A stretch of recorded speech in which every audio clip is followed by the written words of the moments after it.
Good morning, everyone. So nice to see so many familiar names and a few faces so far with cameras on. As always, I invite you to turn your camera on and join us if you can. I just realized I'm not sharing my screen. Hang on one moment, let me get that going.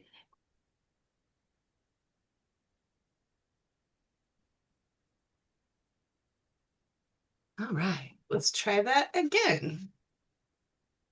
All right, teammates, are we sharing the right screen? Perfect. Thanks, Dave. Love it. All right. Thank you for joining me for the mentor webinar. Gosh, we're up to session 48 at this point, our first one of the school year. Let's get going here with our agenda. So this morning we do have a packed agenda for us, but I'm excited. We'll do a quick mindfulness moment as always. And then this year, one of the changes on the format is we will do a check and connect core competency review. And this month we've chose the Utah Mentor Practice Profile. So we're going to go into that a little bit in detail. And then our guest presenter this time will be Cathy Davis, who is one of the prevention specialists, and she has brought some information for us on suicide prevention. And then at the very tail end of the webinar, we'll take about 15 minutes and give you all a chance in breakout rooms to either continue that conversation with Cathy or talk to the trainers or just have conversations amongst yourselves about problems of practice.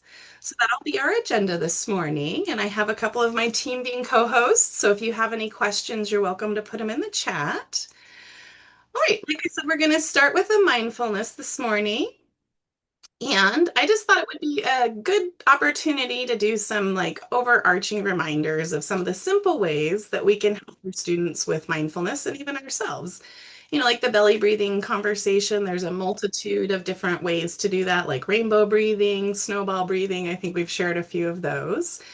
One I particularly like is brain breaks these days, where you just get up, maybe walk down the hallway and have a drink of water, or go out and shoot a few hoops or whatever it could be.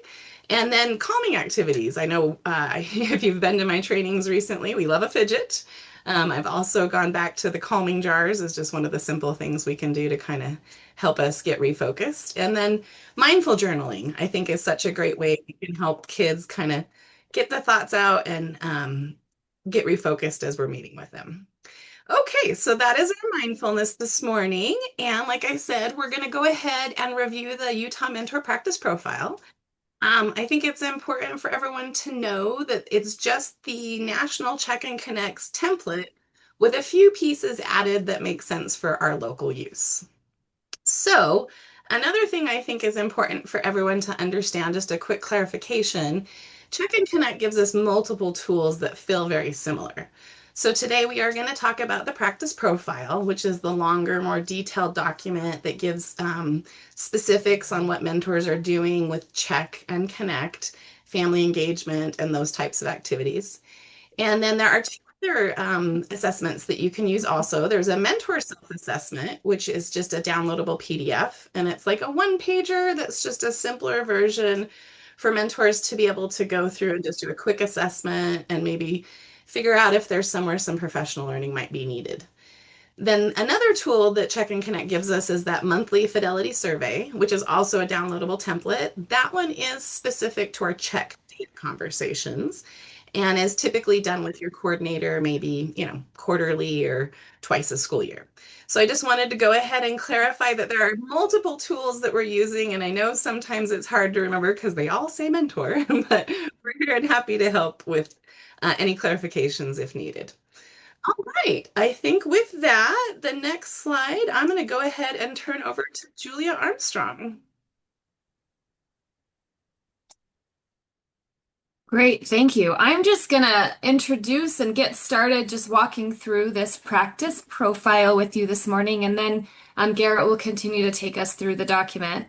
If you don't remember what the practice profile is, here is a glance at what it looks like. I'm going to throw in the chat a link for you to get to a PDF version of this document so that as we talk today, I'm not going to show you the document during the whole conversation, but just know the talking points are coming directly from this document.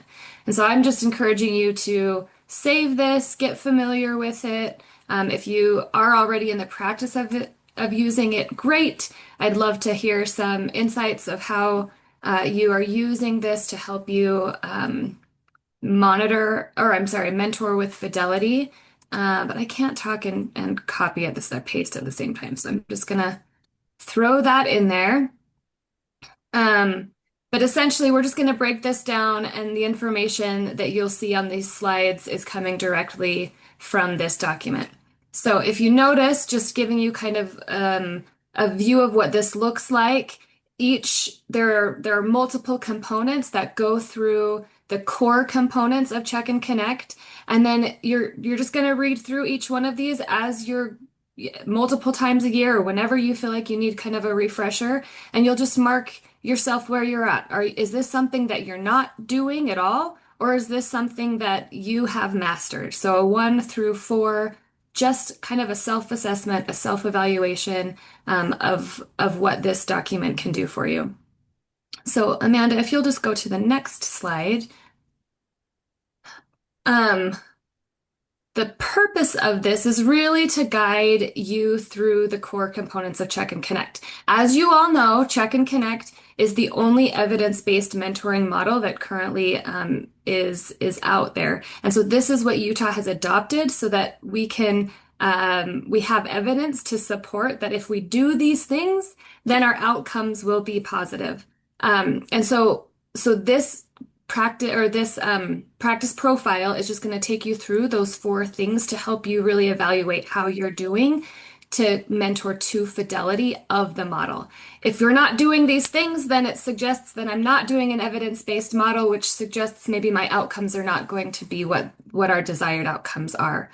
And so just a reminder of what the model is, the Check and Connect, it's really broken down into 4 very simple things. One, wanting to build relationships with students. So we need a mentor. We need somebody to build those relationships with students, and that is you for the most part. The second thing is that check component of Check and Connect. Remember, it's a dance. We check and we connect. And so looking at that check data weekly is essential. The third component of our model is connect, that actual intentional connect meetings with your students where you're able to have conversations about how they're doing, look at their data, and see where support might be needed. And then lastly is engaging with those families. So we're going to walk through those 4 things and just kind of highlight a few things that if you're doing these things, hopefully our outcomes land where they're supposed to. Amanda, if you'll go to that next slide. This is also something that I wanted to point out that while this is a document that is primarily designed for mentors, for you to go in and assess your own fidelity to the program, this is really helpful for coordinators as well. So that as you as mentors are identifying areas where you need some support, coordinators can maybe step in and help fill some of those gaps or provide some professional learning, or see where we can improve things for you. And so we do encourage coordinators as well to become familiar with the practice profile. And that way, you're not an island, you're not on your own, and you can share your results with your coordinators and make steps to help you get to the fidelity of the model if you need to. All right, Amanda, I'll let you move to the next slide. I feel like I'm going really quickly, and I'm seeing a few things in the chat. Oh, Amanda's just asking. Sorry, thanks. Sorry, I get a little distracted. So when we're thinking about what are the desired outcomes we have as mentors, I feel like I'm talking at you, so I want to give you a minute to think about if I do these 4 components, if I have a relationship with the student, if I am checking the data, monitoring the data as designed, if I'm connecting with students and I'm connecting with their families, what are the outcomes that you're hoping or that you're seeing as mentors by providing this service to students? So think about that for a minute, and then I would love for you to throw something in the chat about what are your desired outcomes as a mentor by following fidelity of the program. So I'll give you an example if it helps. My desired outcome is that students don't fall through the cracks. That's my biggest thing working in the world of YIC especially. Our kids are mobile, but if we can connect humans to humans and provide this service, that we know where all of our students are. So that's a desired outcome that I have. So think about it for just a few seconds. I'll be quiet for a minute so you can think and then throw in the chat.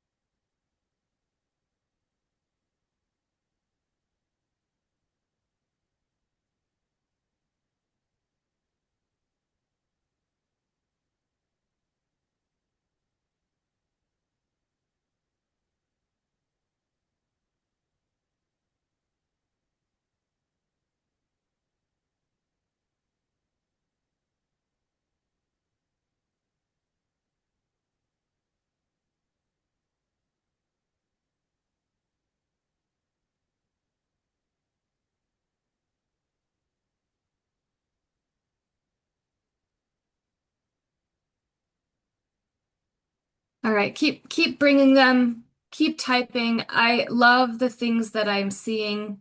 If you've already typed something, um, or if you'd like to look through the chat, there's some really great things. I love this idea of bringing safety to their school experience, right? Many of the students we serve, there might be a level, of a student feeling like they're unsafe in their environment, in whatever environment. And so if we can make school safe for kids, that's awesome. Creating trusting relationships. We know that relationships go a long way for the success of students. Feeling seen and wanted. Being successful at school. Creating positive experiences. I love knowing someone is in their corner. It's really great. I don't know if you've ever felt isolated or alone, but when you have that one person that you know is going to back you up, it gives you confidence and motivates you. Um, Someone you can trust, the genuineness of things. Helping meet goals.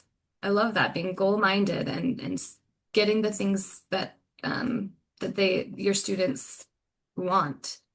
Um, I love that. I love this, my mentees to communicate hopes and dreams and working toward them. Sometimes it's even developing those hopes and dreams, right? I feel like so often our students come to us just like not even being able to see past this moment. And when you can help them develop some hopes and dreams and their own kind of desires, I think that is so empowering.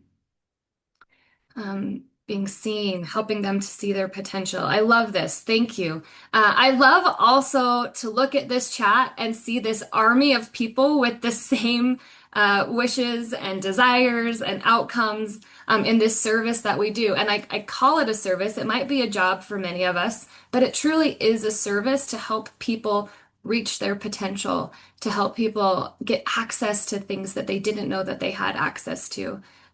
This is really awesome. Thank you for sharing that. By following the four pillars, I guess, of the Check and Connect model, Check and Connect has some desires as well. So Amanda, if you'll click the next, hopefully it'll just pop up some other desires that we have. We want to see students decrease their risk factors, right? And increase their protective factors. We want to help build skills so that students, when they leave you or when they move on to wherever they're going, that they have some protective factors to help them continue to make progress. We'd love to see through all of these efforts increased academic, behavioral, cognitive, affective student engagement. So your kids are coming to school, they're feeling like they belong. They are maybe decreasing some of those behaviors that kept them out of school. And then as well as we'd love to see our students graduate high school or complete whatever level of high school or school in general that makes sense for them. And so these are all really wonderful. I'm just looking at your comments too, like I love that this model resilience, accountability, and have a growth mindset. Like you're modeling that for students, right? You get to do that for kids. And I think that's a great desired outcome as well, that there's an outcome for you as well, not just the student, but we as as service providers get to have our own positive outcomes as well. All right, Amanda, if you'll go to the next slide. I already suggested this, but a reminder that this practice profile is there for you to use whenever you need to kind of evaluate where you're at. I think especially if you're as a mentor, you're feeling stuck. We know that this is a hard job. We know that sometimes you're hitting wall after wall after wall, or maybe you're not having those bright, shining moments all the time. And so if you're feeling a little stuck, I think this is a good document to pull out and to review and to say, okay, am I stuck because of something I can control, or am I stuck because I need some support from someone else as well? So I feel like that's a good time to do this practice profile as well. And then just kind of see where you're at. Maybe you're feeling complacent. Maybe it's time to kind of rejuvenate what you're doing. This practice profile can help do those things as well. So we're going to just break down a few components and just a few reminders of things that as a mentor, we would want you to be able to say, yes, I've mastered this. But if you can't, then here's maybe something that you would need a little bit of extra help on. So I believe the next slide, we're going to start breaking that down. We are. So if you have the document open, you're going to see on the left side of that document are different components. And so it's going to break down those 4 components we've talked about. So that first component is check, and there's a couple different boxes that talk about check. One of it is the systematic monitoring. So when you sit down to meet with students, are you able to, I'm going to open this document as well so I make sure that I see it. Do you first have access to the data that you need? That is something that you want to be able to say. If you don't have access, then that's going to be a 1, right? If you do have access, all of it, you get to see the behavior stuff, you get to see their IEP, you get to see the attendance, behavior, course performance, all of the things that you can see, that's going to be a 4. If there's something you're not able to see that helps you really get a good sense of the data of that student, then maybe you're at a 2 or a 3, and that might be something that somebody else can help you with. Additionally, are you, let me get to my little, do you have access to the information? Are you using the weekly notes? So you all know in the last 2 years, we have gone from a PDF document or an Excel document to the Google Sheets. Are you utilizing them the best you can to be able to see the information that's going to help you understand the needs of the student? So if you go, Amanda, to the next slide, we're really talking about those alterable variables or sorry, alterable variables. I can speak this morning. Looking at the data to see, okay, maybe we have some attendance issues. That is something that we could do something about, right? Those kinds of things. So when you're looking at that practice profile, I'm going to go back to mine. Some of the questions are mentor monitor students' grades weekly or more often as needed. Mentor monitors attendance. Monitor behavior data. Are you monitoring all of those things? If you remember in the document, the weekly notes document, there's an optional tab, or there used to be an optional tab. It no longer says optional. What we found is often people were using that first tab, or I guess it's the second tab of getting all of the information. Did you meet with the student? What did you talk about? How many A, B's, and C's do they, or how many F's or D's do they have? Is there any attendance issues, right? Everyone was using that really, really well. What we found is we weren't really using that formerly known as the optional tab. But when you click on that tab, it's really going to help you break down each class. Which classes are they missing? Which classes are they late to? And then you can get a little bit more detail to really understand the dynamics of that student. I'm just going to make sure I covered everything that I wanted to. Okay, and then, oh, yes. I guess the last thing I wanted to say about just that check is when you're able to see more information just at a glance, it really helps you look at patterns of behavior. It helps you see where things are going so that as you move into the next components of check and connect, um, you can be more effective with time. So that's really, in a nutshell, pretty quickly going over what we're looking at in the practice profile regarding check. Does anybody have any questions or concerns or thoughts about just that check component?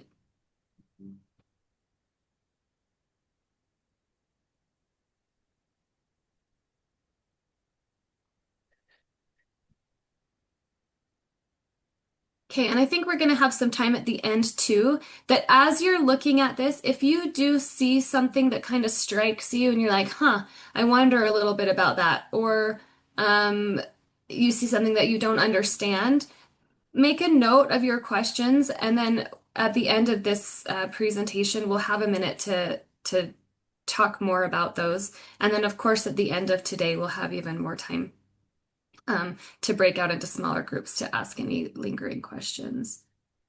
Okay, I'm gonna pass it on to the fearless Garrett. I didn't know how fearless I was. This is fantastic. This guy's getting ready to Um, run 100-mile race. I think that's pretty fearless. So just saying. And every time we go anywhere, he climbs a tree. I have a lot of pictures of Garrett in trees. So he's pretty fearless. I'm just don't discredit your fearlessness, Garrett. All right, I'll stop talking. all right. Well, thanks, Julia. And Amanda, we can hop to the next one. So I'm going to take over the last couple components for our mentor practice profile. So the next one is going to be connect. Obviously, the second most important. We have check, we have connect. It's in our name. So connect is going to be the next area that we're looking at. Remembering that like connect is that deliberate meeting that you're having. It's that formal meeting, sitting down with the student, having a conversation about the information that you just pulled while you were doing that check component. This is going to be your weekly meeting with the student. As you're looking at that form that you're filling out, this is where you're going to have that yes or no box as well. Did you meet with the student with the drop-down menu that gives you the reason why it might not have worked to meet with the student? So whether you met with them or not, make sure you're filling out that part of why. Maybe the student was absent, maybe they were suspended that day, whatever that is to create the data around that. And then looking at mentors using timely interventions driven by data. So if you guys can remember back to our training with that ice cream analogy, we have our single scoop. That's your basic intervention. That's basically everything that you're doing day to day as a mentor. Your weekly meeting with your connect, going over your check, and then using your data on those high impact areas that would show that they need an additional intervention. So that's kind of what we're looking at on that. Are you using data to decide if that student needs an additional intervention? And then also reestablishing and maintaining the student's connection to school and learning, trying to get them re-engaged, bringing them back. The idea is that we want them there more. So, what intervention are you utilizing to get them here more? And then we've kind of mentioned this, but on that weekly basis, sharing your check data. And then on a regular basis, we kind of look at this as at least monthly, discussing academic progress, where they're at. That can be problem solving. That could also include goal setting. And then the relevance of school. So I know we talk about for our older kids, that's the importance of graduation and staying in school. For our like primary grade kids, that just might be like school is fun. So keeping it relevant, you don't need to have a conversation with a kindergartner about the importance of staying in school when they still have to make it through elementary to get to junior high, to get to high school. It's kind of more long term and not as concrete. So just utilizing those conversations of like school is important, school's fun, we're here to graduate. Um, the check or the connect component has quite a few other areas. Looking at least reporting or each reporting period, mentors working with students to set and create those SMART goals, which stands for specific, measurable, achievable, relevant, and timely, which helps student find success, looking at like identifying one long-term goal and then a couple short-term goals in there as well that would lead to that long-term goal to keep that spinning wheel of success rolling as they achieve each of those smaller goals. And then the Connect intervention notes are reported in your weekly mentor notes by the end of each week or more often as needed. And let's hop to our next one, capacity building. All right. So the third component on this practice profile is capacity building. So the mentor teaches problem solving, self-regulation, and self-advocacy skills to help diminish dependence on the mentor. This one is going to be a lot of the I do, we do, you do model. And so kind of, are you walking students through skill building, or even are you connecting them with skill building things as well? So maybe you aren't the one who's exactly teaching it, but you're making that connection for them to have that. Helping them with self-regulation and self-advocacy, teaching them how to talk with teachers to get what they need. Maybe doing that modeling. You do it first. Next time you both support, and then the third time they're going to come in and do it themselves. So leading to our second bullet point, mentors model how to advocate. Mentors use personalized supports for students. You can lean back on what you've done with previous students or similar situations, but understanding that each student has a different goal, a different outcome, and a different background, and utilizing personalized supports to make sure that you're meeting those students' needs. And then our next bullet, mentors knowledge to understand students' interests and needs. This is part of that relationship building, getting to know your student, finding ways to relate to them, finding their interests so you can utilize that to build progress. And then mentors promote school activities and students as learners. This could be connecting them to the criteria to engage in attendance or attendance parties at the end of the term. This could be promoting what's going on during September Attendance Awareness Month, or maybe a fall festival or anything like that, so that students understand that their growth metric could lead into them being able to participate, but really just being that advocate for them to try to engage more, or any extracurricular activities, school dances, sports teams, games, things like that, things that kids would be able to interact with trusting adults or other peers.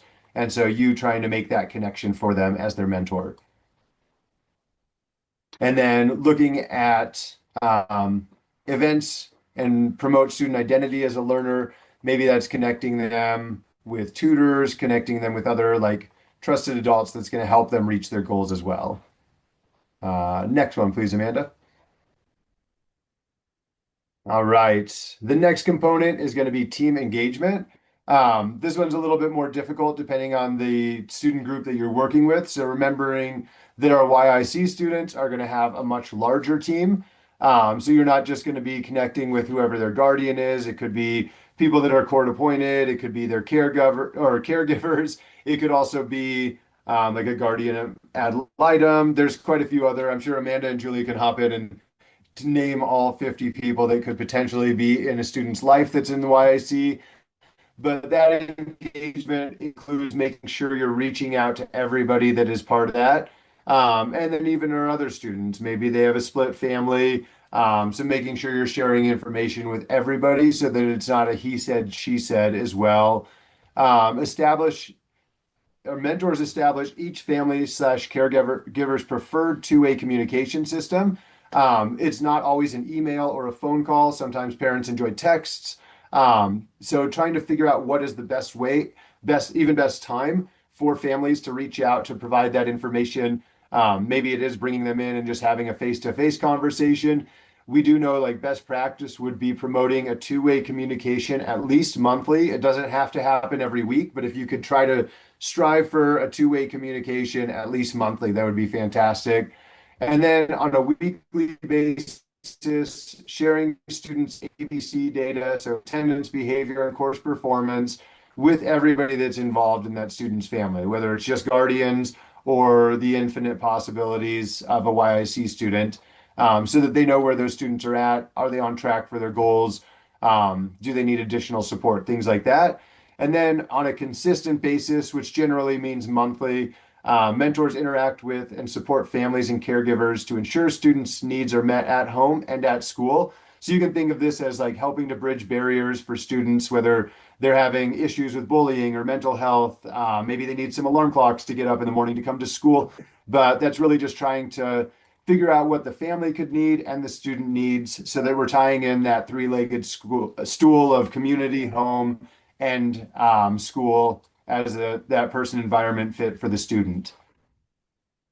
And then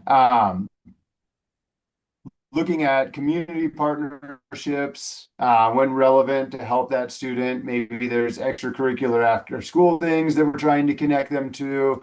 Maybe there's different transportation options, clubs that are available at the school to try to get them brought in, and then relaying that information to their team, family, caregivers, whoever that is, so that they understand that as well. All right, next slide, please, Amanda. All right.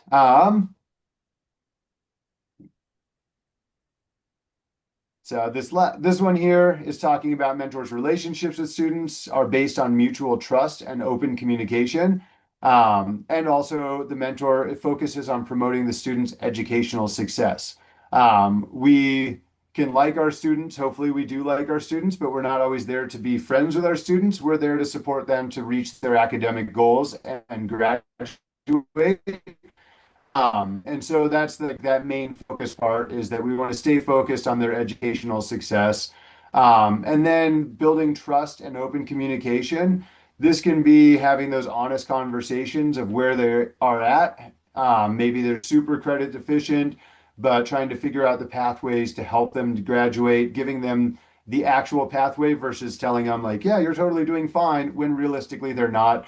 And then also, if you're going to tell your mentee something, making sure you're going to have that follow through so that you are building trust. Setting realistic boundaries as well kind of goes in that so that they understand what they can do with you, what they can get away with you.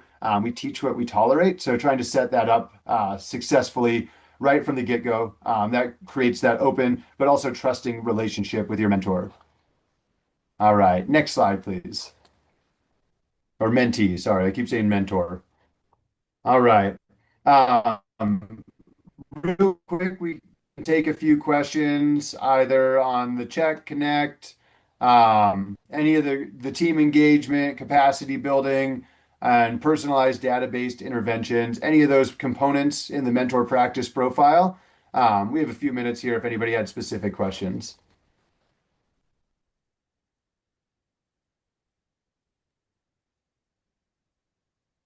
You're welcome to come off mute or add it to the chat, whatever works best if you do have some questions. And I did see in the chat, Carolyn dropped something that is awesome. So, checking to see if a child has updated screening for vision and hearing. That is awesome. So, yeah, you can be an advocate to be looking for things like that as well. That does slip through the cracks. So, thanks for throwing that in there, Carolyn.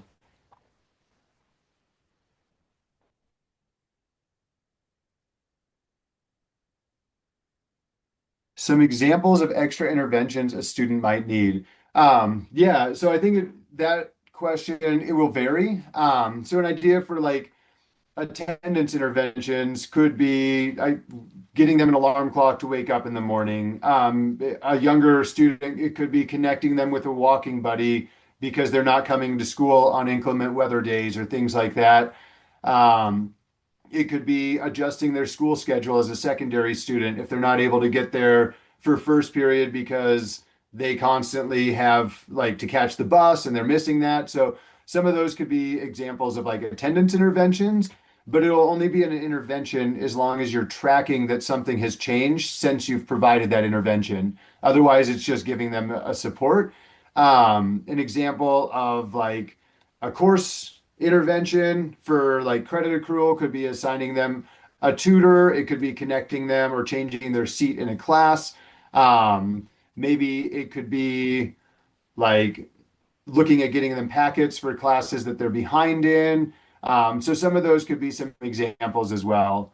And then on the behavior side, that might look a little different depending on the student. If they have an IEP or a 504, if they're in like your behavior chat or something like that, your MTSS structures for behavior. But you could be looking at providing a student with small group social skills, or maybe a peer lunch group to help them like gain some friends if they're having that, or connecting them with a trusted adult, or starting a meaningful work project, sweeping the floors or cleaning bathrooms, or doing something like that throughout the school as well that would help them increase their engagement and decrease some of their behaviors.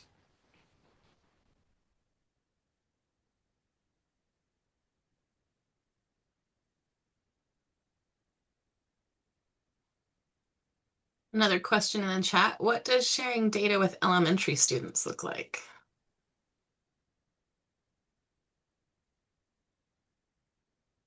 So I'm guessing you're talking about that, taking your check data and then connecting in your connect meeting for that formal meeting.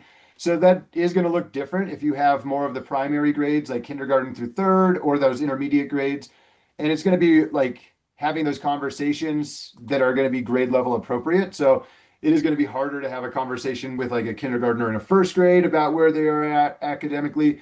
But you can look at their standardized testing and see where they're at. We know that teachers aren't required to insert grades as frequently at the elementary level as they are at secondary. So you might not be able to have a conversation on what your grade is in reading or something like that. But looking at where they are for their standardized testing scores and having some like conversations around that, and maybe even lumping in some parent conversations as well about how they can support later as you're reaching out to their team also. Looks like Dawn has her hand raised on. Just something that I've been working on. I have 19 students at Hunter High, and I'm super duper busy with all of those high school students. What I have been working on recently with a student is helping him apply for scholarships. Making sure that his transcripts and ACT get sent to the different colleges. And I don't do that personally, but we have people here, but connecting the right people to making sure that he gets, those things done. He's applied for the Oline Walker Scholarship, and being a support for him as far as writing, what do you call that? A letter of reference, and reaching out to caseworker as well, and getting all the necessary documentation that he needs. Just stuff like that. I have several that are looking at going on to college, and just helping with that process. Awesome. Thanks for sharing, Don. And then I saw a comment emailing to their teacher to help learn elementary school age grade levels in reading and math. And that's great. Like partnering with the other teachers is something that we talk about in our 2-day mentor training as well. So like, yeah, utilizing the resources you have to figure out where that student's at, to have some of those conversations for problem solving and goal setting also.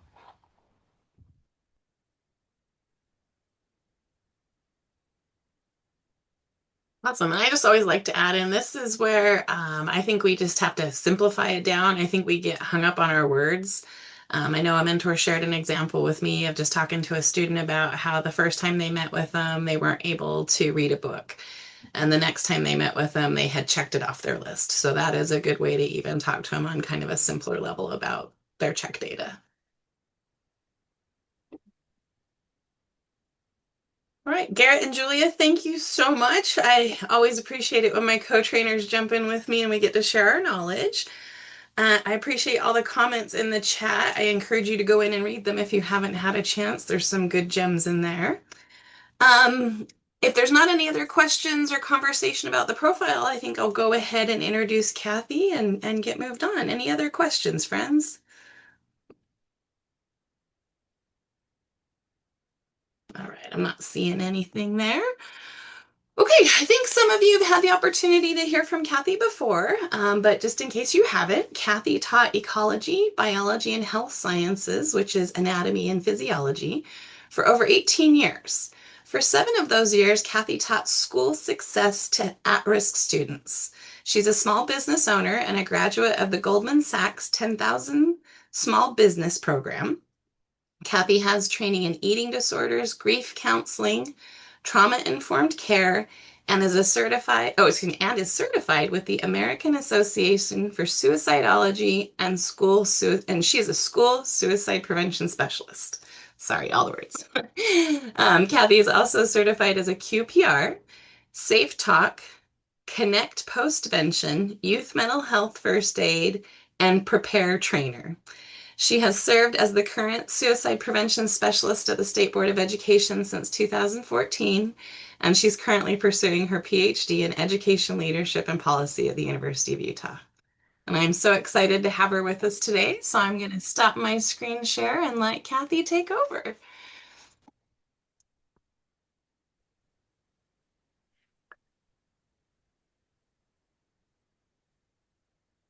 All right, just want to check with all of you. Can you see my screen? It says someone to talk to, Amanda?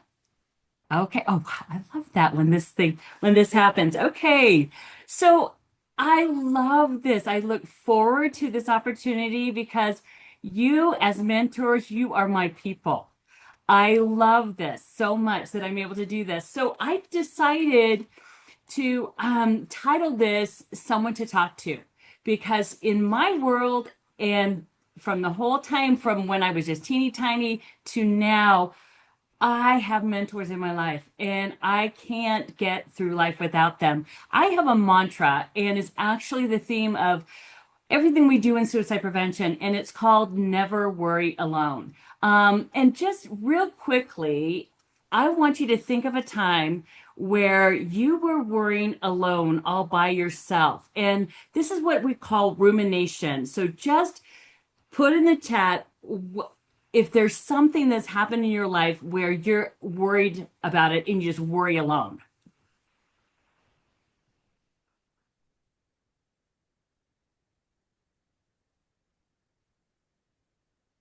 I'll give you and Amanda, if you'll just tell me what's happening, okay? So I'll just tell you a situation where I stayed up all night. I like to plan ahead, and I've lost both of my parents, and I was thinking about how am I going to do my burial plan? And I talked to somebody, and I said, and they said, well, you can be buried side by side with your husband. Or what we can do is we can stack you. We can bury your husband, and then if he dies first, and then we'll stack you on top of it by putting your casket on top of his. And so I woke my husband up at 3 o'clock in the morning, and I said, Stevie D, stackable or side by side? Stackable or side by side?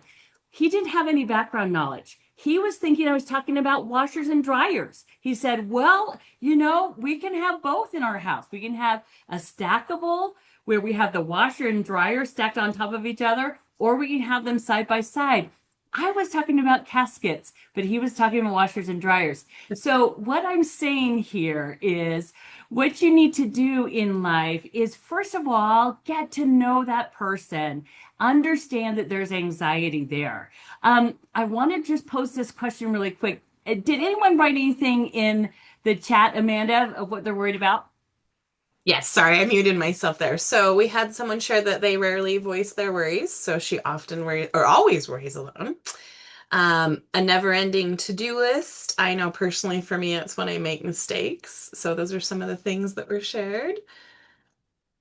I love it. So what I'm going to do is I'm going to quickly just go through my slides and I'll tell you how we're going to work this. So basically, and let me just make sure that this is over here so you can see it. All right, so this next slide, and let me just make sure that this is suicide prevention slide showing. Amanda, okay, we got it. All right. This is on my webpage. And before we talk about anything else, I want to tell you about one of my all-time favorite books. It's by Marie Forleo, and it's called Everything is Figure-Outable. It has a lot to do with what her mom used to tell her as a little girl growing up in New Jersey.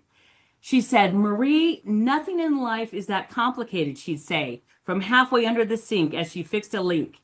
You can do whatever you set your mind to if you roll up your sleeves. Everything is figure outable. I talk about this a lot. Everything is figure outable. And so if you're having trouble solving a problem or reaching a dream, the problem isn't you. And it's not necessarily that dumpster fire of 2020 with the pandemic. It's just that you haven't yet installed that one belief that everything's figure outable. I wanted to have this be the picture that represents suicide prevention because when we're trying to cross a river, when we're trying to cross anything in our lives, it's not that we do it best if we do it with other people helping us along the way. And so this to me is the theme of mentorship and why mentoring is so important. So we'll talk to you folks today, and I really want you to feel comfortable with asking questions in the chat. Amanda, feel free to go ahead and just interrupt me and say, hey, this individual wants to know more about this. Because what I wanted to do is I'm sharing out with you data that just barely got released. It got released 2 weeks ago. And this is the suicide data of what's happening in Utah. Then I want to talk to you about how you can show your mentees, those that you work with, that something's figure outable. When you have a really strong emotion, it lasts physiologically in your body for 90 seconds. When you've worked with someone that you're mentoring, when you first started working with them, did they ever say, are you mad at me? Am I in trouble? Does that rumination go through with a lot of the students that you work with? Because what I want you to understand is when you say everything's figure outable, there's some things that they can't control. And that's maybe one thing that they need to figure out, that they don't have control over everything in their life. And we want to instill in them these pathways of hope because there's a lot of pathways to hope. And I really believe in the science of hope. So we're going to talk to you about the spirit of mentoring, why it's so important. So we're going to put you in breakout rooms, give you some time to chat with one another, figure out what are the things that you're dealing with, and why is it so important that you are a mentor and how you make a difference. Then we'll talk to you about some strategies to help students deal with mental health challenges because quite frankly, we really want them to be able to navigate these crises in their life and by giving them some skills. So I'm going to teach you some skills today. Then we're going to talk about ask, care, tell. That's kind of how I do, how to act. And then finally, let you know that this is not your responsibility. This is your responsibility to act as that person that does that warm handoff.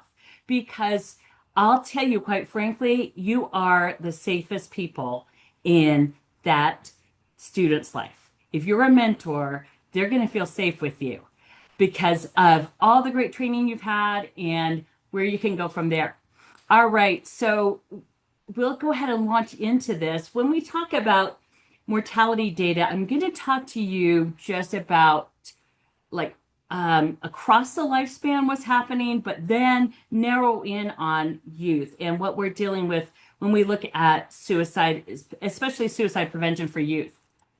So I get asked the question, like, how many Utahns actually die by suicide every year? So last year, 656 Utahns died by suicide. It remains to be the top threat to Utahns' well-being. And Utah has one of the highest suicide rates in the United States. And it's really been this way for most of the 21st century, ever since we went from 1999, that Y2K, 2000, all the way. Now we've got about 24 years of data, almost 25 years of data. We're still higher than the national rate for suicide. We were in top 10 until 2024. We were out of the top 10 for the first time ever. And so the national suicide rate, it's really increased over the past 30 years. So it's not just a problem for Utah. It's a national problem. It's a worldwide problem. So I'll go ahead and show you some of that data so you can get an idea. So in terms of youth, what you're really talking about with youth is I look at averages. So I started in 2014, 15 to 2023. We had an average of about 40 youth that died by suicide.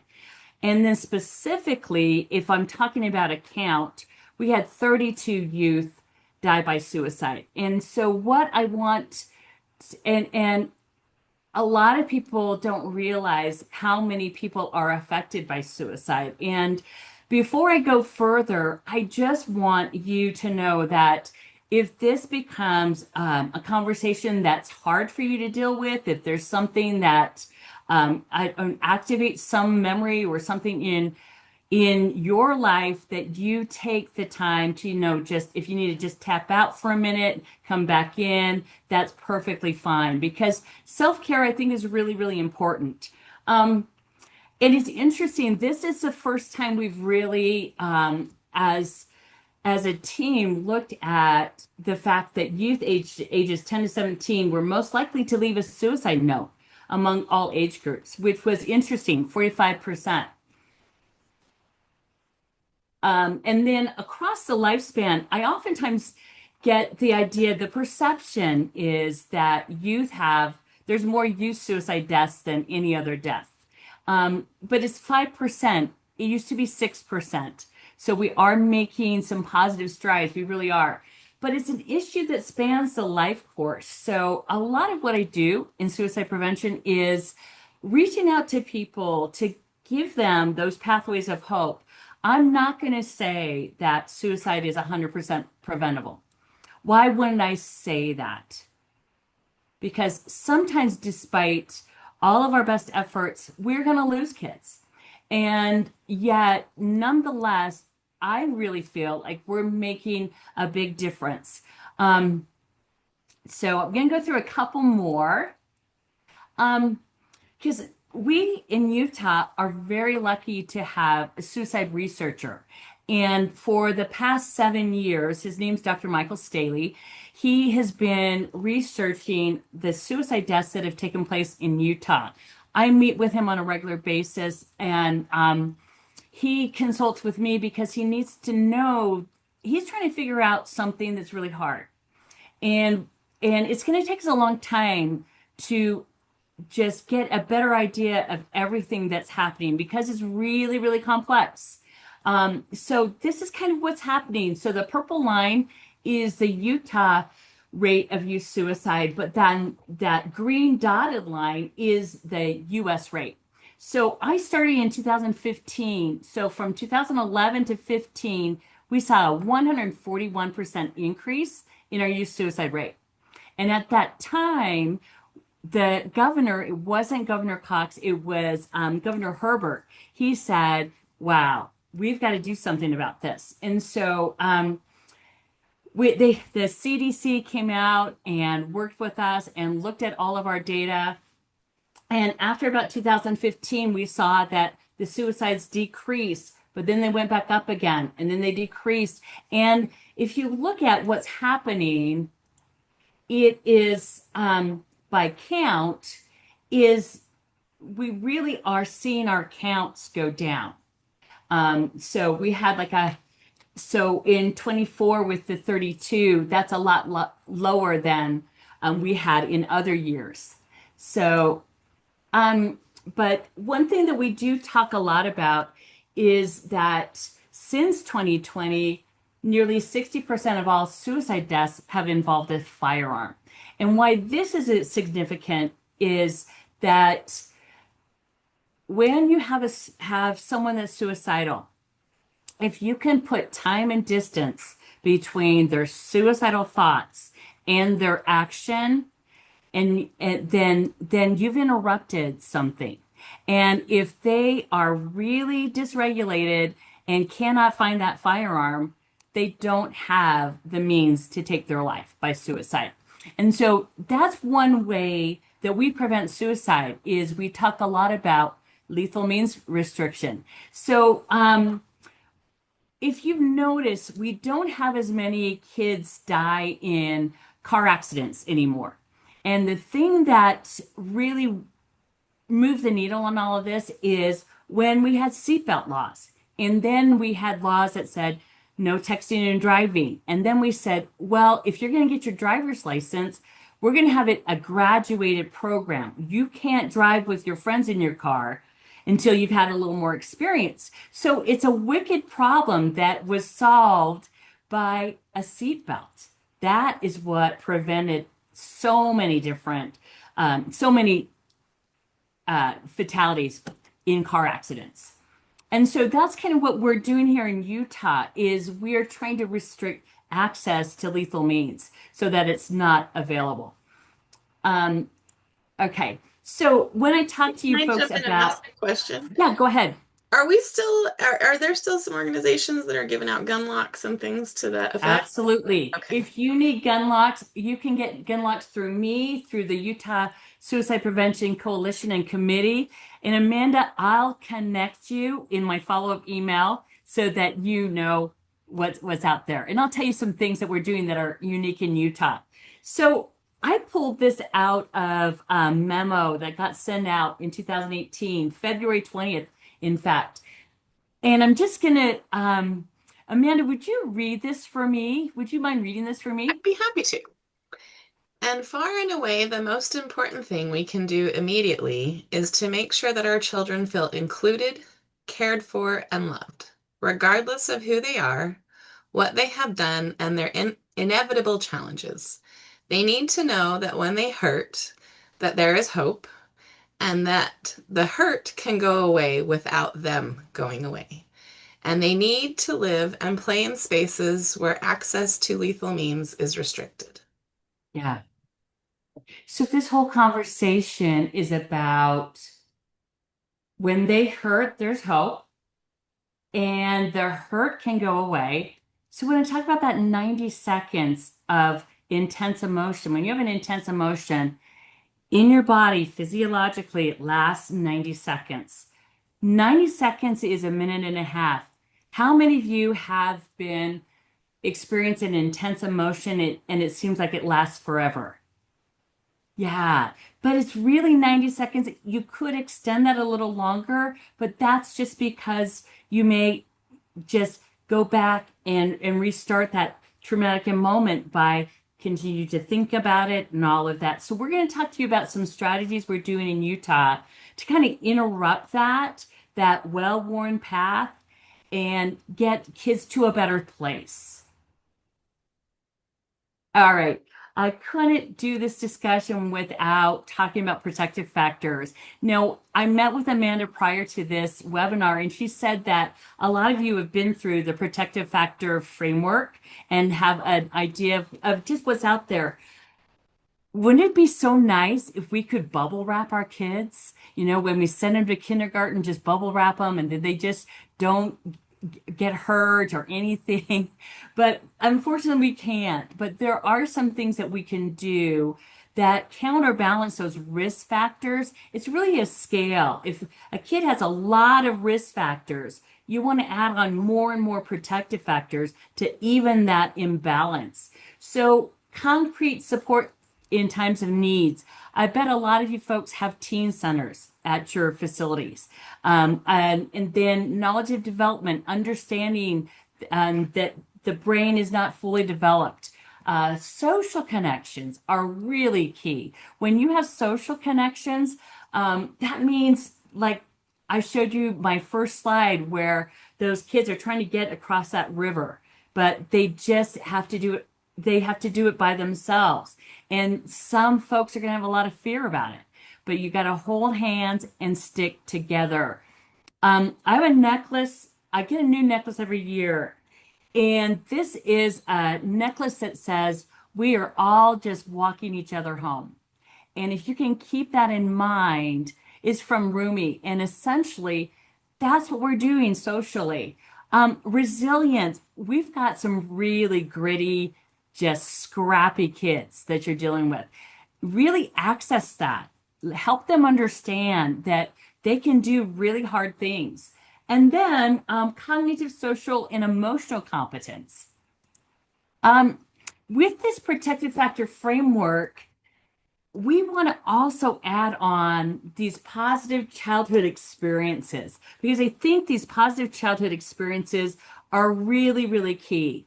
Because if you have this lens that the world is not safe, but then you have a positive experience, it just kind of it helps you readjust that lens and focus in that if you had your family that stood by you during difficult times or participation in community traditions, having at least two non-parent adults who took genuine interest in you, feeling safe and protected by an adult in your home, feeling supported by friends, feeling a sense of belonging in high school. I'm going to zero in on number 6 because kids, if they feel like they belong, they really have a better sense of their place in the world.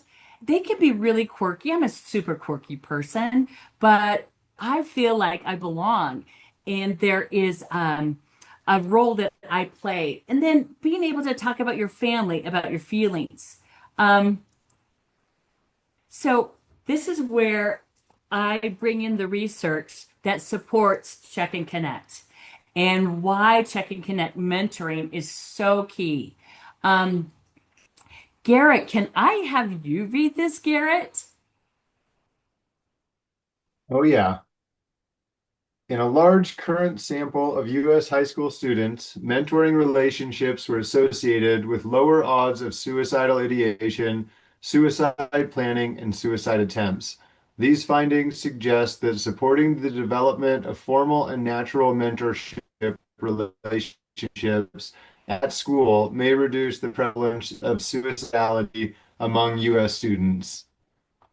All right, Garrett, I know I'm putting you on the spot, but what does this speak to you, especially since you're in charge of everyday counts and that the attendance and all of that? What does that mean to you?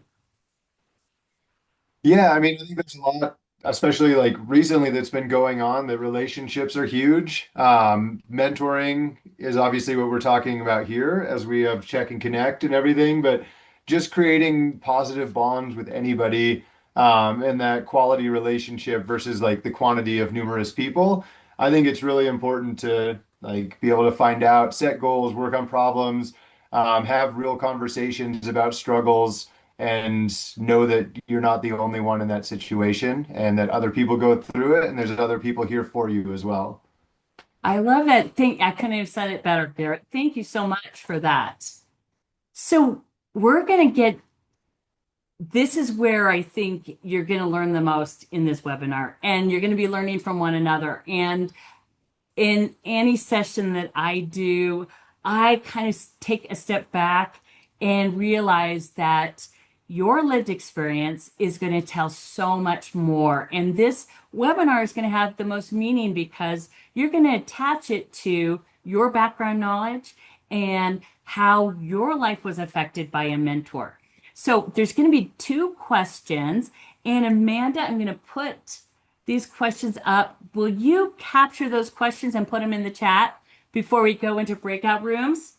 Okay, so I have so many positive people in my life. And I want you, before you go into the breakout rooms, think about a person who's been a positive influence in your life. And we're going to bring this into current person or someone previously. Maybe it could have just been a moment or ongoing, publicly or quietly. And why would you describe their influence as positive? And what difference did it make in your life? I'm going to tell you a quick story. I was coming home from Northeast Utah, and I went and stopped into like the local store to get my sunflower seeds because I always, eat sunflower seeds. It just keeps me occupied as I'm driving home. And I'm about to just, buy my sunflower seeds when the person at the checkout stand, she said, "You can't leave without your spit cup." They went, "Oh my gosh." I had been spitting my sunflower seeds into just in my cup holder for years and then just grabbing all those yucky sunflower seeds and then throwing them out. But this person was so positive. I always ask for a spit cup now, and that spit cup is so important in my life. And I learned that that person had a momentary reaction with it. It was probably 90 seconds. And I treasure that spit cup.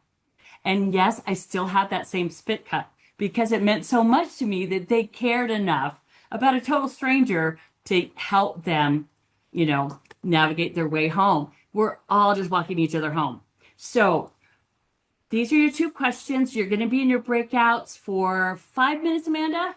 Yeah, I will set a timer. I'm opening those now. So you should all see a little pop-up to join the breakout room. I know technology is always fun, so if you need me to help try and force your connection in there, I will do my best from my end, but you should see a pop-up to join those breakout rooms. I'll broadcast the questions again, and then, yeah, we'll give you 5 minutes.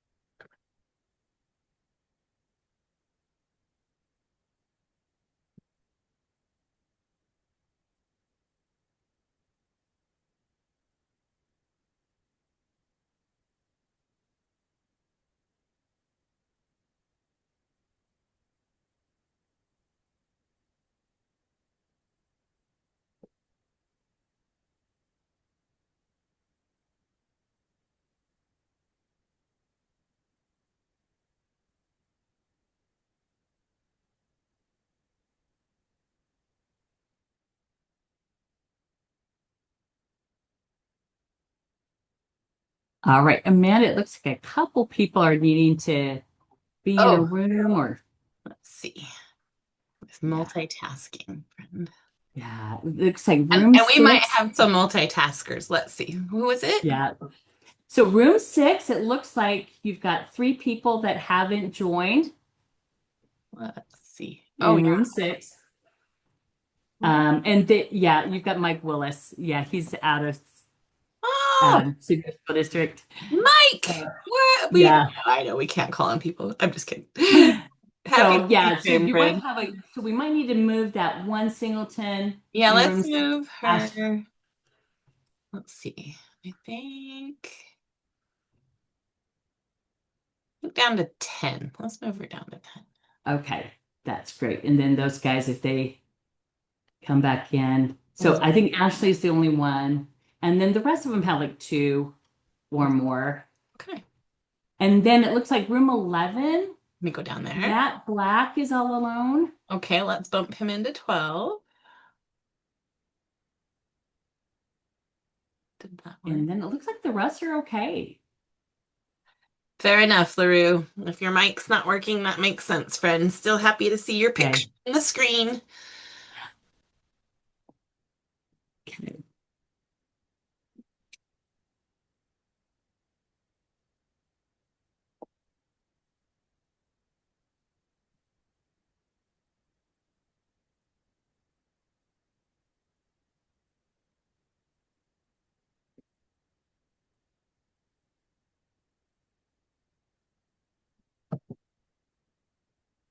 All right. Okay. And it's fine if people didn't join. Oh, That's sure. Yeah. completely No, fine. I like to give Yeah, people freedom absolutely. too. I'm Yeah. going to take the opportunity, though. I will be right back. Okay, you bet.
About how much time do we have left, Amanda?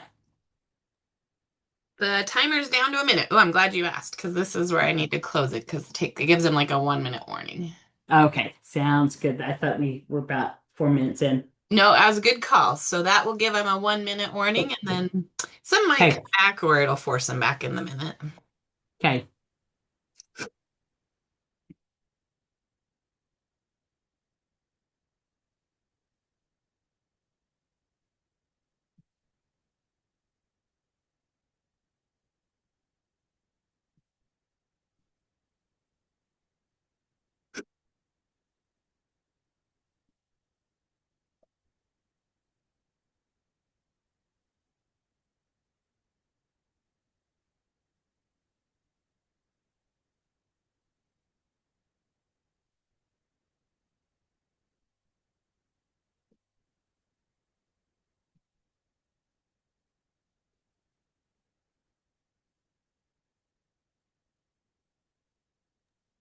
Kathy, we're down to 5 seconds and it'll close them all. Great.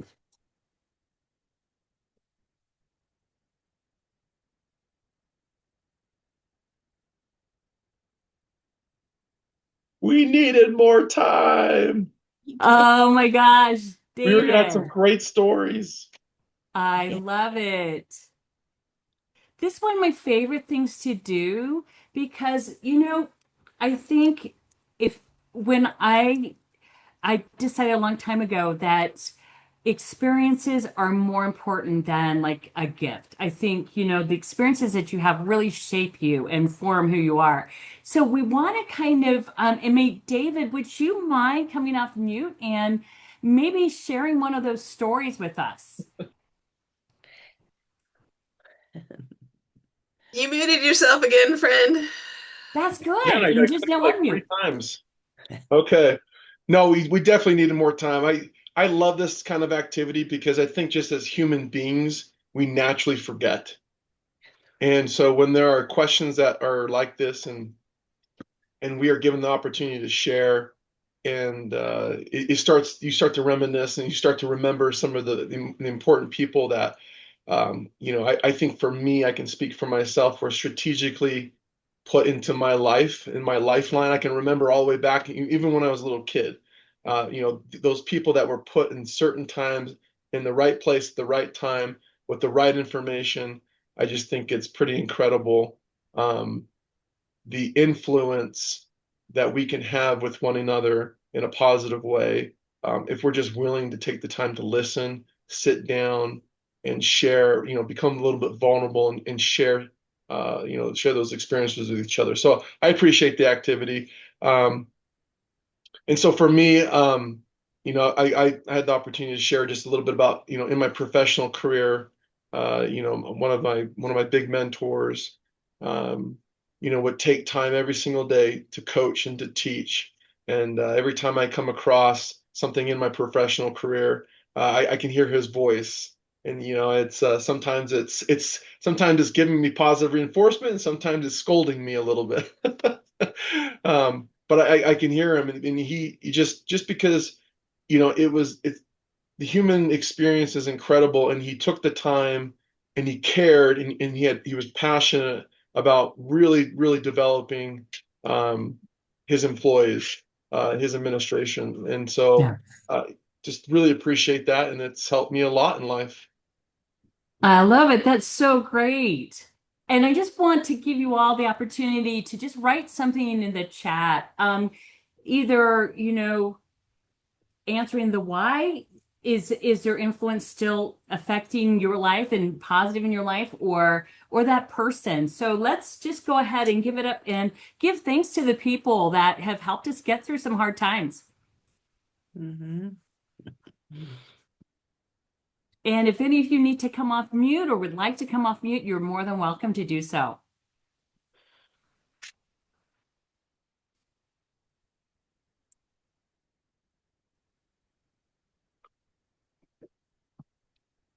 All right, Amanda, do you want to just read maybe one or two of these? Well, so far I'm the only vulnerable soul, but I just said for me, my mentor gave me confidence in myself through accountability. Dave, I really liked what you said. I try to not think of that as the shame voice, but the accountability voice. So I invite you to think the same. Oh, good. Now we have more. Okay. Oh, Listen, good, good. listening and let them discuss their issues and provide time to reflect on how that shaped us. Thanks to Lloyd and Mary Jane Bush, who took me on adventures and challenged me to be brave.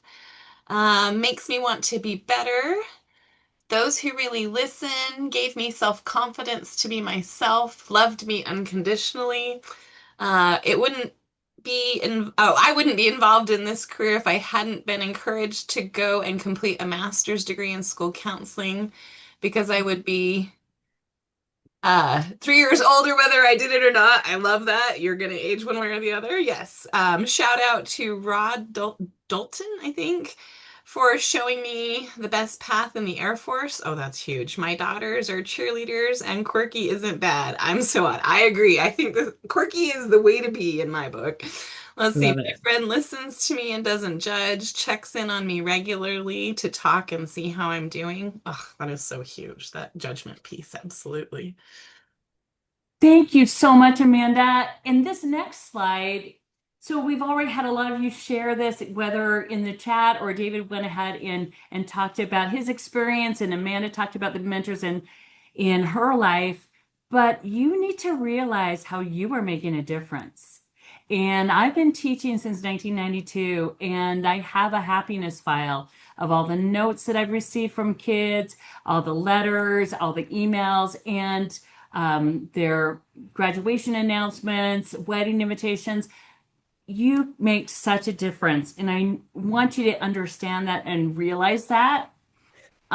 Because when we go into talking a little bit about, helping people go through a really tough time, I wanted to break this down for you into just ways in which you can act. And we always do acronyms in education.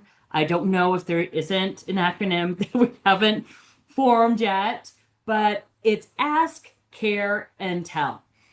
And you need to know that it's not your responsibility to solve the problem for this student. You're not therapists, but your role is to, what I say, be that warm hand up and, ask if they're really struggling, absolutely care, but then tell someone at your school that can help this individual and get the crisis support and the resources that they need. Because, there's going to be you're going to maybe notice something that someone else might not notice. And the reason I say this is I think a lot of kids are really good at faking it. I was really good at faking what was going on in my life. And yet I think you guys have those detectors. I won't tell you, it's being recorded, so I can't say what B and then S and then detector means. However, you have that because you can kind of figure out what's going on with that kiddo. So, because we know, and you know this, and I taught before we had social media, before the iPhone came about in 2007, social media is a big presence in our kids' lives. Snapchat, Facebook, not so much, but definitely Insta and other things too. So it's really common to see kids having suicidal thoughts. They're talking about suicide with one another and they're actually hearing about it online. So I want to just put that out there.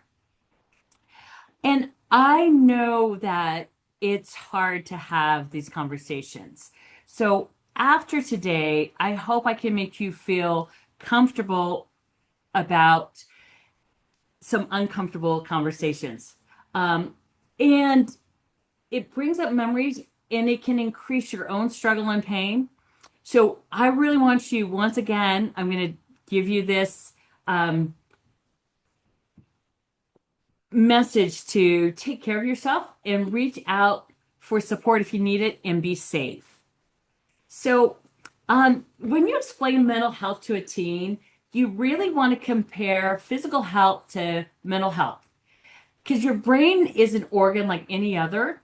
But when your brain gets sick, it manifests in your thoughts, your feelings, and your behaviors. None of you have had an irrational thought, right? Do you think our kids have irrational thoughts? Do you think our kids, ruminate or perseverate about certain things? None of you have woken up in the middle of the night to check to make sure that the door was locked because you're sure you didn't lock it, or have you driven home to make sure that the candle, you blew out the candle and things like that. So we have these thoughts that translate into our feelings, and then they translate into our behaviors. Okay. So just like when you get a virus or an injury, it's really okay to ask for help, and especially when you're struggling with your mental health. One thing that I sent to you, Amanda, already is all the crisis resources that are available in Utah.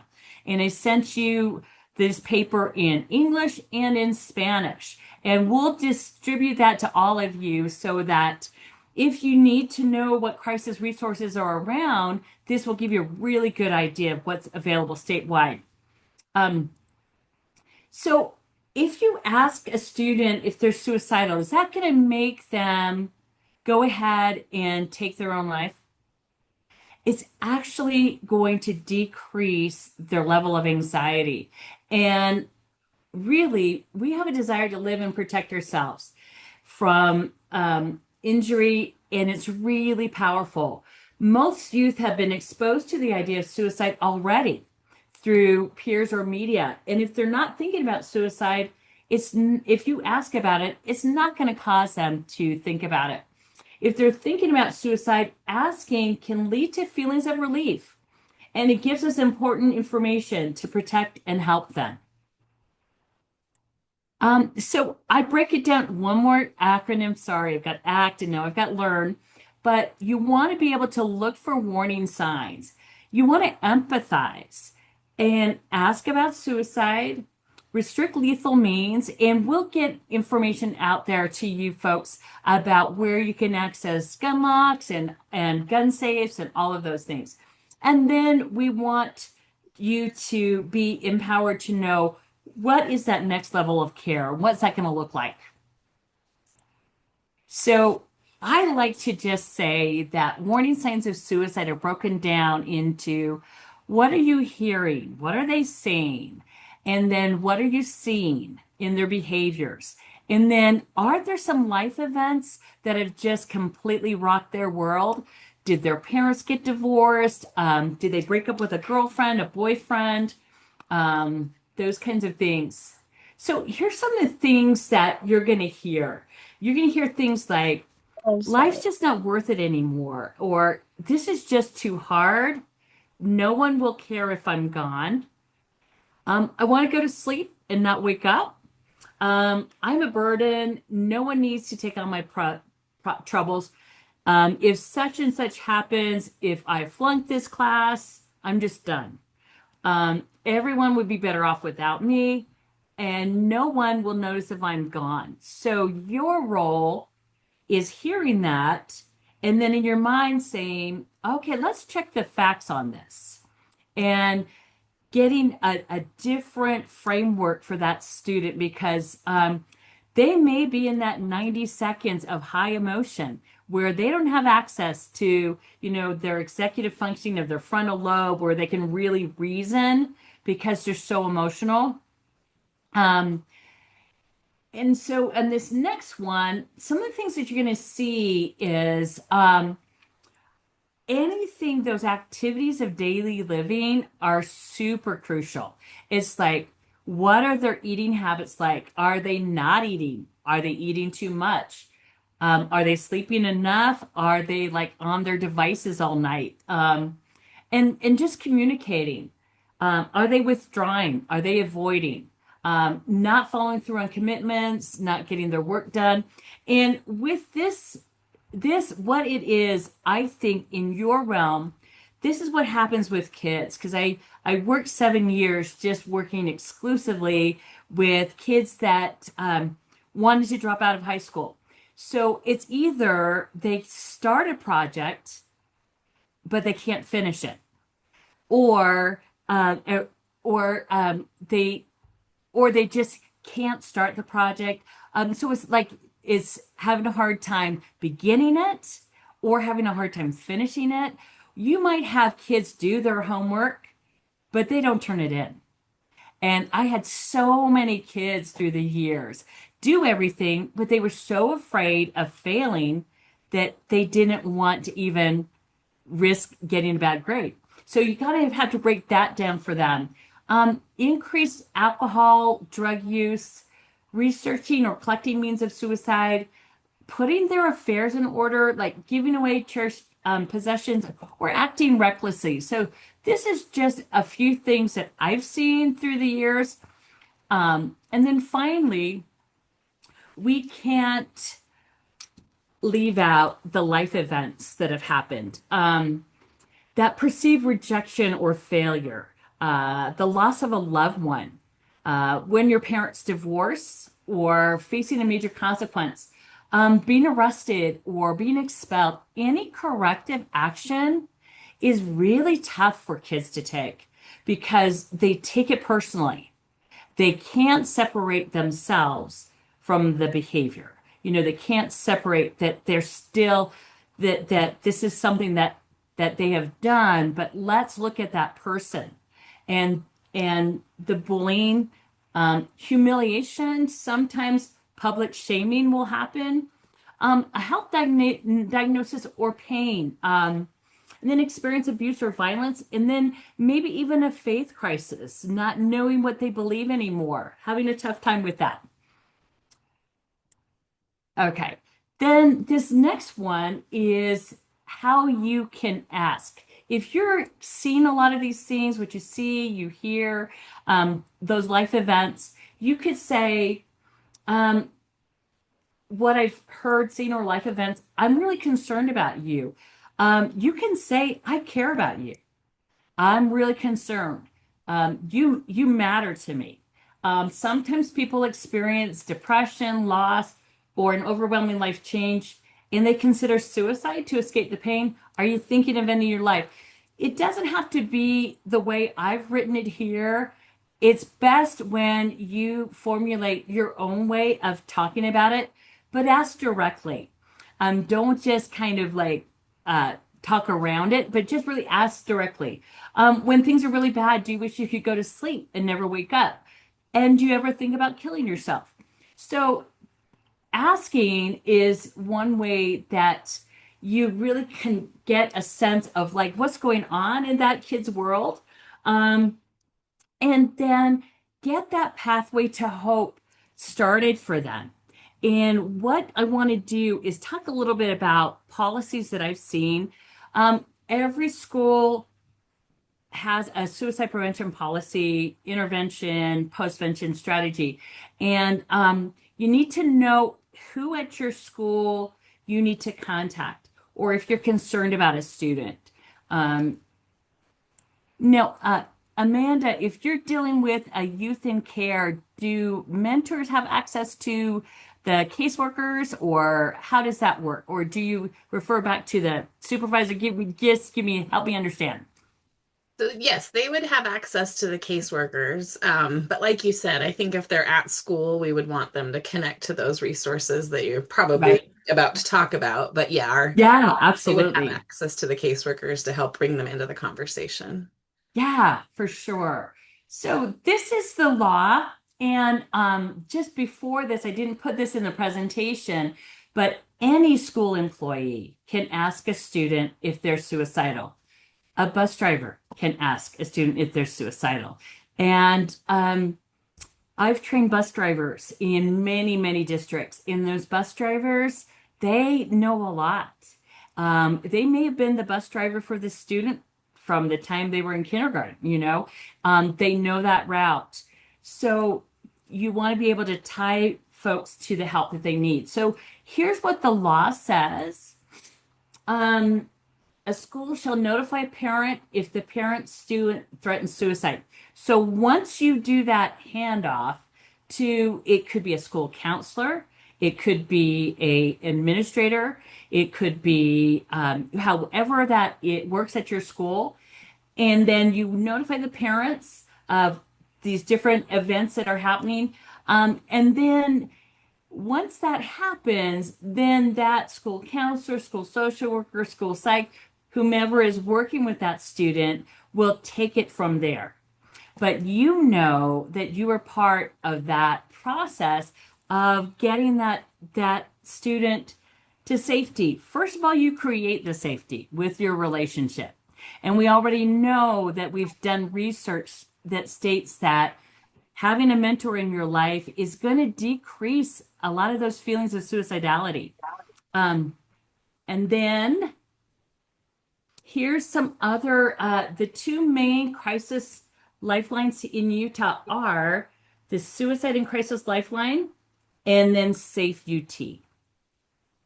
And if you don't have these downloaded, go ahead and download those. And I have to end this. These are my reasons for living. These are my two kids. They are both in Amsterdam, Netherlands right now. They're 12 years apart. My daughter is getting her master's in a research master's at Radboud University in Nijmegen. And then my son is just going on a trip to visit his sister, and he's about to start in his graduate program too. So every life has a journey, and you have such an important role in this journey for all of the folks that you mentor. So I think I kept it at 45 minutes, Amanda. You did amazing, Cathy. I appreciate it. And I'm here for as long as you need, if you need me to sort through anything. I'm going to stop sharing. Fair. We do have one question in the chat, and there might be one more because this person said they had two. So friends, we do as a group have about 10 more minutes of conversation if we want it before we move into breakout rooms, or we can move earlier just based on how we go. But the question we have here, what was the youngest age student to commit suicide in 2024? Oh, both of the questions are here. So that was the first question. Do you know the age of the youngest?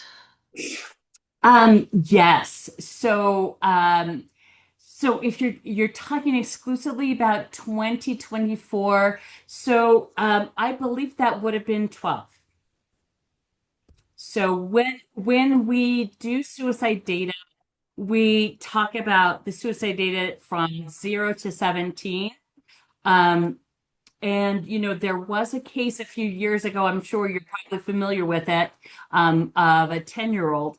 But you need to realize that the majority of the suicides happen between the ages of 15 and 17. So it's a very, very rare event, not only in Utah, but nationwide, to have younger people die by suicide.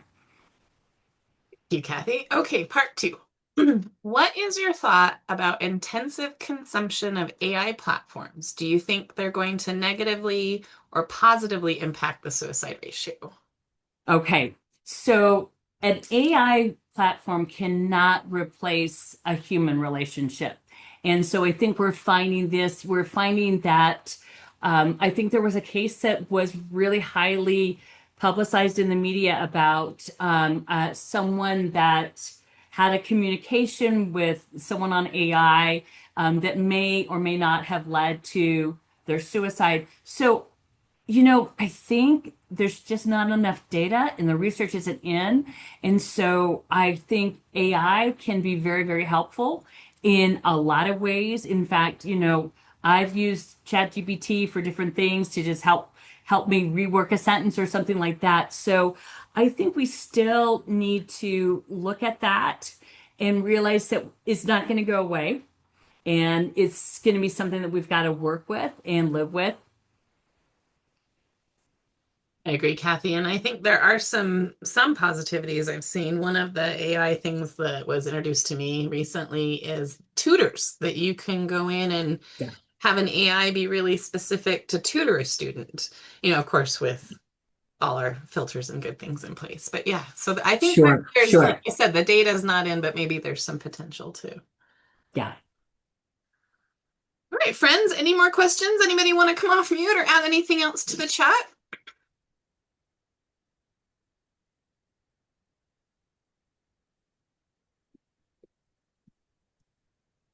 I'm just going to put my email address in the chat in case anybody wants to just talk to me offline or send me an email. Perfect. Human connection is so important, Carolyn. Absolutely. I kind of, one of the voices I hear in my head is my coworker, Julia. And we've taken the kind of the Brady Bunch thing and we go relationships, relationships, relationships. But I love it so much. So yes, absolutely, friends. All right, well, let's take our time in breakout rooms. So in breakout room 1, I'll take Cathy and move her there, and you're welcome to join her and have additional conversations. Breakout room 2 is going to have our amazing Shirlene Hicken, and I think Ann Jones may still be on the call. Anyway, I'm going to send our trainers to room 2, or if you all just want to pick it, let me recreate those rooms really quick. Sorry, I was too enthralled in the thing and not doing what I was supposed to. Okay. Oh, and then we want to let you pick. There we go. Okay. Now there should be a pop-up with room 1 or room 2. If you want me to assign you in there so that it will kind of push you in, I'm happy to do so. But Cathy, if you'd hop into room 1, let me see if I can actually get you there. Perfect. And then room 2, let me go in and find my co-trainers and get you guys in there also. All right. Okay, so they should be open, and then I'll keep playing with them now. Did you see that pop up, Cathy? Did it work for you? There we go. All right, friends.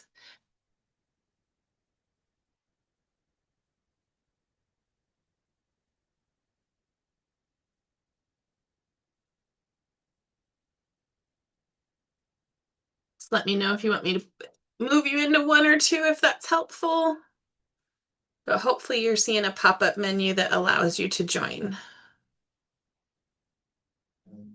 I don't see anything. Okay, Andy, which one do you want to go to? Whatever, Russian roulette. That's just whatever. Ooh, you went to 1. To us, Amanda. Thanks, friends. You should see it pop up now, hopefully. I don't see anything either. This is Vicky. All right, Vicky, which one do you want to go to? Same. It doesn't matter. All right, there you go. Thank you. Can you send me to room 2, please? Yes, Albert. Nice to see you, friend. I'm okay wherever. If you want to send me wherever. All right, Sherry, let's see if it works. Thank you. You're welcome. I also can't see anything. Okay, Trina, let me see if I can pop you into one of them here, friend. Thank you. You're welcome. I don't have one either, so either place. All right, Shelby. Thank you. See you. Are we going to see you down in St. George? Yes, ma'am. Awesome. Okay, see you soon. Thank you. And then if you guys have any questions for me, I'm happy to entertain questions here just in our main group as well. Can you send me somewhere? I don't see anything to choose from. Yep, Carolyn, you know, technology is great till it's not, right? There you go, friend. Will you send me to room 1? This is Kim. Hi, Kim. Absolutely.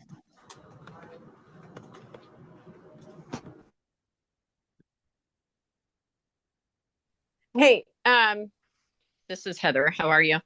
I have Heather, a question. hang on. I want to make a note because I was wondering which user ID. You're the iPhone. Okay, yes, keep going. Yeah.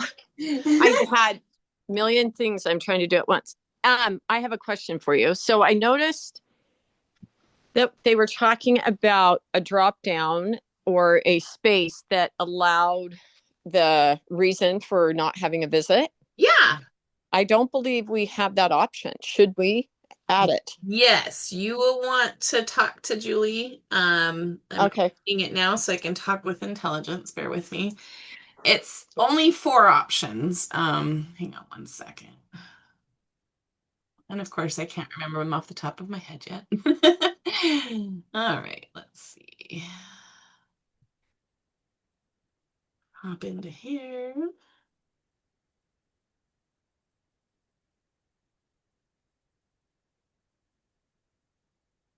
All right, Heather. Oops, sorry. My Google is going very slow. What is the deal here?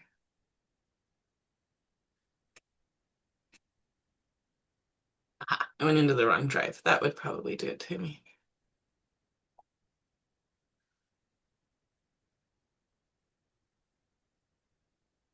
Oh, come on. All right, we're getting to the spreadsheet there. Okay, so I can send it to you in an email, Heather, or is it helpful just to tell you here? You can just tell me and I'll write it down and then Perfect. I'll meet with Julie. Okay. So the first one is student was absent. Okay. Number 2 is student refused to meet. Okay. Number 3 is mentor was unable to meet. And then number 4 is other. And what we've done also is there's a comment box next to it.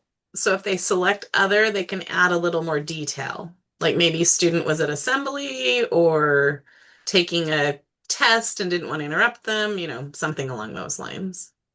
Okay, so if we can add testing or school activity, is that okay to add those other two? No, because it wouldn't be in all the other LEAs as well. Like they won't have that option. So you would want to pick other and then just add a comment either in their notes or wherever you all think makes sense to explain why other was selected. Okay. Okay, I will work on that. Yeah, no, we started doing that because, you know, sometimes mentors show up and our kiddos aren't available. So we wanted to be able to document that they went for the visit, but there was, you know, perhaps a reason why they weren't able to execute the visit. Yes, which is most of the time. It's the way it feels until you look at the data, though. I was looking at our aggregated data and celebrating the end of last school year. So we had more kids with number of fidelity meetings than I expected. So yeah. Okay, I will get that taken care of. That stuck out to me as something that we needed to maybe fix. Fantastic. And yeah, we're learning more as we go here. So yeah. Yeah, I'll work on that today. Thank cool. you, dear. Okay. All right. Let us know if you need anything from our end when you talk to Julie. Okay. Okay, bye. Bye. And then the rest of you, if you have questions, again, you're welcome to come off mute, pop them in the chat. Looks like I might need to pay attention to the chat. Let's put, oh, I see someone who wants to go to room 1. There we go. We've got Amy to room 2. Thank you. Sorry, I got distracted. Let's see. She might have made it already. Yes, she did. Okay, Abby, let's move you to 2. Go talk to some of our friends. And Leslie, send you in with the mentors as well. Let's see. Esther, I'm going to send you to the mentor room. All right. Julie, let's see, did she get it? Looks like she might have.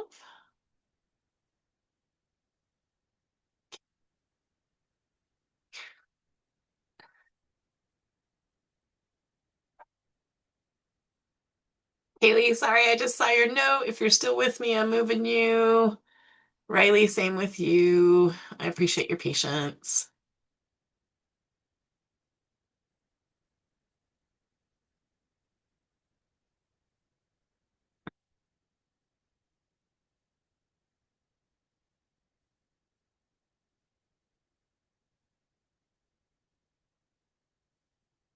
Abby, hopefully you just got that pop-up.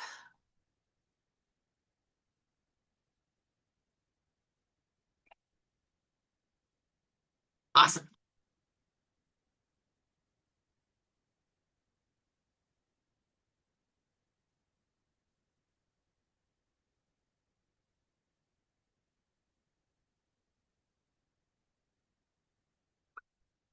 My teammates, you guys are awesome. If you want to peace out at this point, I'm just going to bring them back and say thank you. You're welcome to hang out. Just wanted to let you know what the plan was. Awesome. Great job, Amanda. Thank you for contributing, Dave. I actually said that I could count on you to Cathy when we were prepping this morning, so you came through, dude. Cool. Thank you. Yep. See you later, bro.